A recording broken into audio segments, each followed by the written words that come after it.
Extra Journaal, vers van de pers. Welkom bij Extra Journaal. Fijn dat u weer kijkt. We hebben voor u het belangrijkste nieuws op een rij gezet. Na de reclame gaan we verder in op dat onderzoek dat binnen het CMC is gedaan over de patiëntentevredenheid. Maar eerst beginnen we met het belangrijkste nieuws op Curaçao. En dat belangrijke nieuws vond helaas vanochtend plaats in Scharlo. Daar werd het lichaam van een man aangetroffen. Het lijkt erop dat de man lag te slapen, ofwel in zijn slaap is overleden, of dat er iets anders is gebeurd. Dat wordt nog allemaal onderzocht. De politie was er in ieder geval bij. De dood is geconstateerd en nu wordt verder onderzoek gedaan en worden er ook meer naar buiten gebracht. Tot nu toe is de familie nog niet op de hoogte gebracht van het overlijden van de man, dus de naam is nog niet bekendgemaakt. Ansari zegt te willen praten. Nou, het gaat veel over Enya, het gaat veel over Hussam Ansari. En de vakbond SSK, de vakbond Centrale, is heel bezorgd. Die heeft al eerder laten weten dat er misschien wel strafrechtelijke stappen tegen Ansari moeten worden ondernomen. Ze zijn bezorgd omdat er een pensioenproblemen dreigen voor mensen die hun pensioen hebben bij Enya. Bijvoorbeeld alle mensen die in het ziekenhuis werken. In ieder geval is er nu een gesprek geweest tussen SSK. De voorzitter, Wendel Meulen, gaf dat aan de Extra, dat hij via Zoom heeft gesproken met de Ansari. Die zegt de zorgen te begrijpen. Die zegt ook te willen werken en te willen praten over een oplossing. Het is nooit zijn bedoeling geweest om de mensen op Curaçao te benadelen, al dus Ansari. Tegelijkertijd heeft de rechter hem natuurlijk veroordeeld voor het terugbetalen van honderden miljoenen. Maar in ieder geval, de SSK heeft met hem gesproken en die zeggen dat Ansari bereid is te praten over een oplossing. CFT waarschuwt weer voor hoge schuld. Dat is weer de andere kant. Het College Financieel Toezicht heeft een brief gestuurd aan de minister van Financiën, Javier Silvania, over de begroting en onder meer de plannen voor het opvangen van de problemen bij Enya. Volgens het CFT moeten er betere cijfers worden overhandigd, in ieder geval andere berekeningen. Tegelijkertijd benadrukt het CFC dat met een dergelijke Enya-regeling de schuld enorm kan oplopen. Dat is niet de bedoeling, dat is ook niet in het belang van Curaçao, al dus het College Financieel Toezicht. Maar aan de andere kant staat natuurlijk het belang van de gepensioneerden. En dan akkoord voor 30 september, dat gaat over de Tweede Kamer. Ja, er zijn veel spelers in dit verhaal en bij een commissievergadering van de Commissie voor Koninkrijksrelaties is duidelijk geworden dat Curaçao en Aruba voor 30 september een akkoord moeten hebben bereikt over de coronaleningen, maar ook over de Enya-leningen.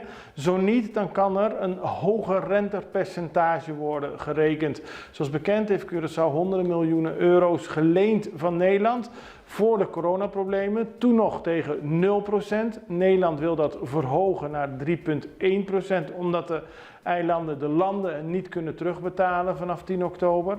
Maar als er geen akkoord is, dan zal dat rentepercentage nog hoger zijn, 6 tot 8%. En dat is ook weer nadelig voor Curaçao en Aruba. Start van nieuwe vaccinatieronde. Het gaat weer over COVID. Komt een nieuwe vaccinatieronde aan. Dat heeft de minister van Volksgezondheid in Nederland, Ernst Kuipers, bekendgemaakt. En die ronde geldt voor het hele Koninkrijk. Hij gaat op 2 oktober van start en geldt ook voor Curaçao en de andere landen en eilanden binnen het Koninkrijk. Het geldt voor mensen van boven de 60, mensen tussen de 18 en de 59 die normaal gesproken een griepprik krijgen. Volwassenen die risico's lopen met hun gezondheid. Zwangere vrouwen en mensen en patiënten die in de gezondheidssector werken. Voor de rest alle mensen waarvan de dokter het nodig vindt dat ze gevaccineerd moeten worden, kunnen ook een prik krijgen. Er komt een grote informatiecampagne en de vaccinatie begint vanaf 2 oktober. Gesprekken over toekomstraffinaderij. Het personeel van bedrijven die werkzaam zijn op de raffinaderij zijn heel bezorgd, ook de bedrijven zelf. Het gaat vaak om aannemers. Er wordt veel gesproken over de raffinaderij. Er is werk, maar dat werk is niet veel. Wat gaat de toekomst brengen? Er zal asfalt geproduceerd worden, maar de werkzaamheden die moeten leiden tot het begin daarvan, daar wordt nog hard aan, daar wordt te weinig mee gedaan. Zo is een zorg. Heel veel verschillende onderdelen en daarom gaat de directeur van de raffinaderij en minister-president Pik Pisas vandaag en morgenochtend met de mensen om tafel zitten om de zorgen over de toekomst van de raffinaderij te bespreken en hopelijk weg te nemen. Kampioenschap Royal Scorpions. Ja, de fans moesten er even op wachten. Pas sinds in 2012 was de laatste keer. Maar de Royal Scorpions zijn kampioen honkbal van Curaçao in de klasse AA geworden. En dat was reden voor een feestje. De spelers hebben gisteren in de finale van Santa Rosa gewonnen. Er was veel publiek aanwezig.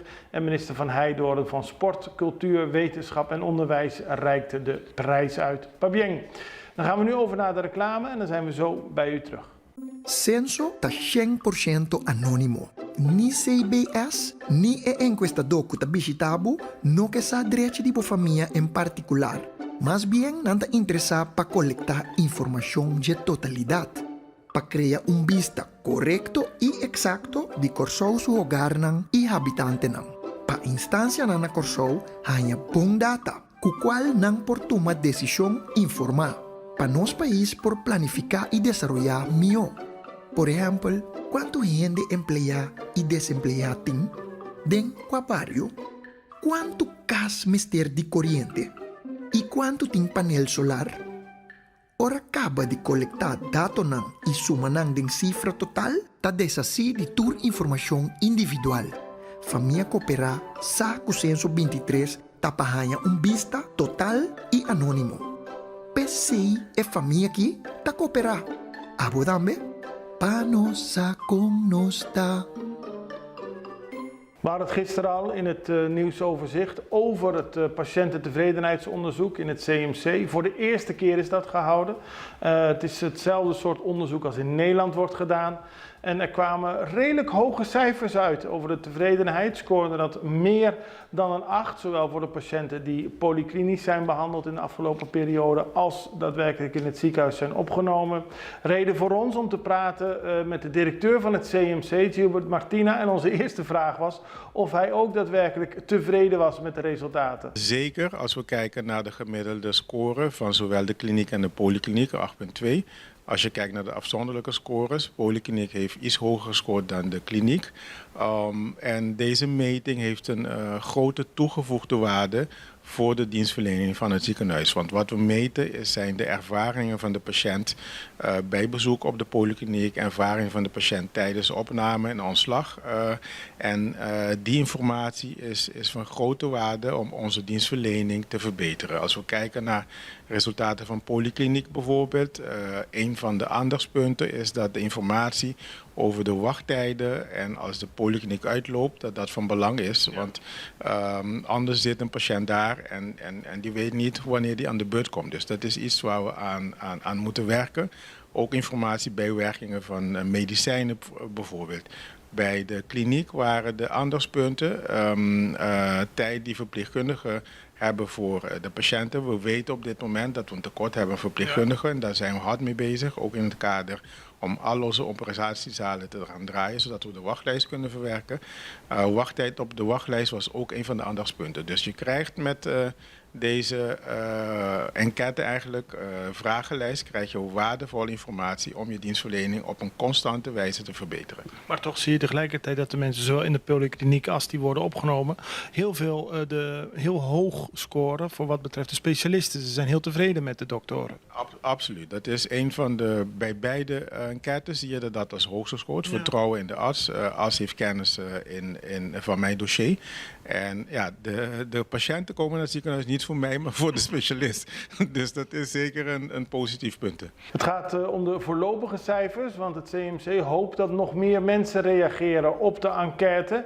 En we vroegen Martina dan ook hoe het tot nu toe staat met de deelname aan het onderzoek. We zijn vorig jaar gestart met deze enquêtes via e-mail. We zagen toen een respons van ongeveer 3%, dus dat is heel laag. Ja. En daarom hebben we begin dit jaar, de eerste 4-5 maanden, hebben we het systeem helemaal geautomatiseerd.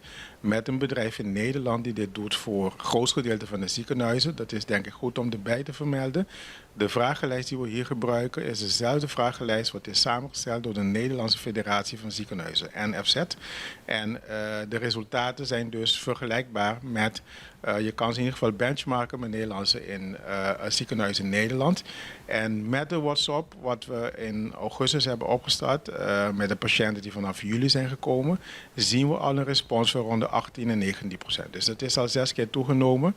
Onze target is om minimaal 40% te halen, omdat je dan een groot volume hebt aan patiënten. Als we nagaan dat we op maandbasis ongeveer 14.000 patiënten de polykliniek bezoeken, ongeveer 4.000, 5.000 voor eerste afspraak, ongeveer 9.000 voor herhaalafspraken en ongeveer 1800 opnames per maand. Dus als je daar 40% kan krijgen als feedback, dan geeft dat gewoon hele waardevolle informatie om onze processen intern constant te verbeteren. Dus een oproep aan de mensen om in ieder geval de enquête in te vullen. Daarnaast, als je het vergelijkt met de Nederlandse ziekenhuizen, doen we het goed? Zeker. Het is minimaal een 8 score wat je moet halen. Je ziet ook in de resultaten, alles wat onder de 8 scoort, wordt als verbeterpunt. Terwijl het nog wel een voldoende is. Maar je wil als ziekenhuis, een patiënt die komt naar het ziekenhuis omdat hij of zij toch een zorg heeft of pijn heeft. Dus je wil niet een voldoende, je wil gewoon heel goed scoren. Je wil geen 6. Je wil geen 6, absoluut niet. En we scoren dus voor de eerste keer een ziekenhuis dat pas 3 jaar open is met alle uitdagingen die we hebben. Gemiddeld een 8,2 voor deze maand. Dus daar zijn we zeker tevreden mee. En we gaan keihard werken aan de verbeterpunten. En daarmee zijn we aan het einde gekomen van deze aflevering van Extra Journaal. Bekijkt u ons via Facebook, volg ons dan. Bekijkt u ons via YouTube, abonneer u dan. Dit was Extra Journaal. Wij zijn er morgen weer. Ik hoop u ook. Tot morgen. Het allerbeste. Tot ziens. Dag.